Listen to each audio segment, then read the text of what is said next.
আসসালামু আলাইকুম। হেলথ ডিসকাশনে আপনাদেরকে স্বাগতম। সারা দেশেই জ্বর, সর্দি, কাশি, ঠান্ডা, প্রচণ্ড শরীর ব্যথা দেখা যাচ্ছে। এসব মূলত ভাইরাল ফিভারের লক্ষণ।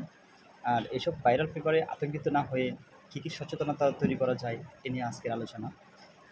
আসলে দেখা যাচ্ছে যে এলাকায় এখন একটা রোগী যখন আক্রান্ত হয়, সাথে সাথে পরিবারের সবাই আক্রান্ত হয়ে যাচ্ছে। কিছু পদক্ষেপ নিলে কিন্তু আমরা একজন আক্রান্ত হলে অন্যজনকে বাঁচাইতে পারি। যেমন বিশ্রাম ও পর্যাপ্ত পানি পান। পর্যাপ্ত বিশ্রাম নিতে হবে এবং প্রচুর বিশুদ্ধ পানি পান করতে হবে। বিশুদ্ধ পানি পান করলে আপনার শরীরকে হাইড্রেটেড রাখতে পারবেন। ব্যক্তিগত কিছু পরিচর্যা, নিয়মিত হাত ধোয়া, নাক কান ডেকে হাঁচি দেওয়া। কারণ ভাইরাল ফিভারের একটা লক্ষণ হচ্ছে যে আপনার প্রচণ্ড রকমের সর্দি থাকবে, হাঁচি থাকবে, জ্বর থাকবে। তারপর হচ্ছে গিয়ে পুষ্টিকর খাবার খাওয়া, বিশেষ করে আপনার ভিটামিন সি এবং অন্যান্য পুষ্টিকর খাবার যা আপনার ইমিউনিটি বুস্টিং করবে।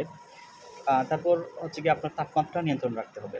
তাপমাত্রা নিয়ন্ত্রণ রাখা বলতে কি, আপনার 100 উপরে যদি 100 ডিগ্রি ফারেনহাইট যদি বেশি হয়, তাহলে আপনার বুঝতে হবে যে আপনার নর্মাল তাপমাত্রার চাইতে একটু বেশি আছে। তার উপর যদি 101, 2 এমন হয়, এর থেকে আপনাকে নিয়ন্ত্রণে রাখতে হবে। তো তাপমাত্রা কীভাবে নিয়ন্ত্রণে রাখবেন? প্যারাসিটামল খেতে পারেন। আর মাথায় কোল্ড স্পঞ্জিং যেটা বলে, মাথায় পানি দেওয়া, শরীর মুছে দেওয়া, আপনার এই কী বলে যে মাথায় জলপট্টি দেওয়া, এগুলো দিয়ে আপনার আপনার শরীর ঠান্ডা রাখতে পারেন। তারপর পরিষ্কার পরিবেশ, আপনি যেখানে বসবাস করছেন এর আশেপাশে, বিশেষ করে বাড়ির আশপাশ পরিষ্কার রাখা। এবং এখন তো একটা মশার সিজন, আপনার ডেঙ্গু, ম্যালেরিয়া, ফাইলেরিয়া এসব রোগের প্রাদুর্ভাব বাড়তে পারে। তো আশপাশ পরিষ্কার রাখতে দেখে মশার বংশবিস্তার করবে না।